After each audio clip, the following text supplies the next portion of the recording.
رفضوا إنهم يتصالحوا مع بعض، وبيومي فؤاد قال إنه أكبر من إنه يقعد مع محمد سلام، وأحمد مكي في ورطة بسببهم في مسلسل الكبير قوي. يا ترى إيه الحكاية؟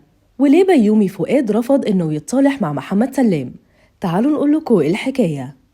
كلنا أكيد سمعنا عن أزمة بيومي فؤاد ومحمد سلام اللي فضلت شهر كامل هي ترند السوشيال ميديا، بعد ما أعلن سلام اعتذاره عن حضور موسم الرياض وتقديم بطولة مسرحية بسبب أحداث فلسطين، علشان يطلع بيومي فؤاد وينتقده قدام الناس كلها رغم الصحوبية اللي بينهم، ويقول إن ده فن وشغل وإنه مش على حسابه نيجي على حاجات تانية.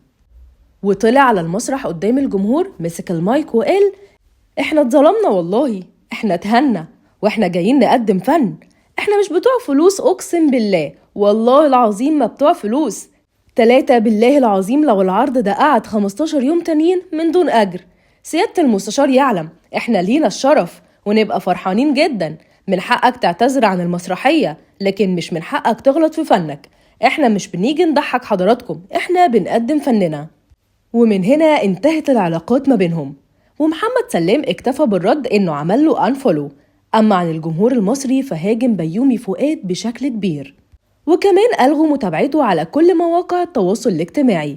الغريب بقى إن بيومي هو اللي واخد موقف من محمد سلام ورافض إنه يتعامل معاه في أي شغل جديد، وده بعد محاولات من أحمد مكي ومخرج مسلسل الكبير قوي إنهم يحاولوا يعملوا قعدة صلح ما بينهم علشان خاطر المشاهد اللي بتجمعهم، لكن الاتنين رفضوا إنهم يقعدوا سوا أو إنه حتى يبقى فيه تصالح، وبيومي أخد القرار وبدأ في تصوير مشاهده عادي.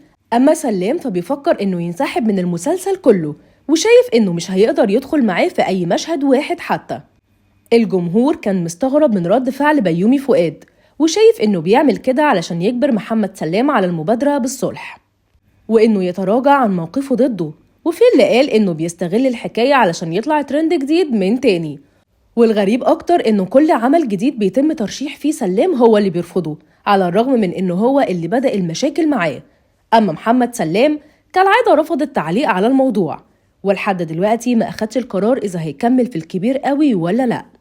دلوقتي بقى جداركم تقولوا لنا شايفين إيه تفسير موقف بيومي فؤاد، وليه مش عايز سلام يشارك معاه في أي عمل، وهل محمد سلام ممكن فعلا ينسحب من الكبير قوي؟ شاركونا رأيكم في الكومنتات.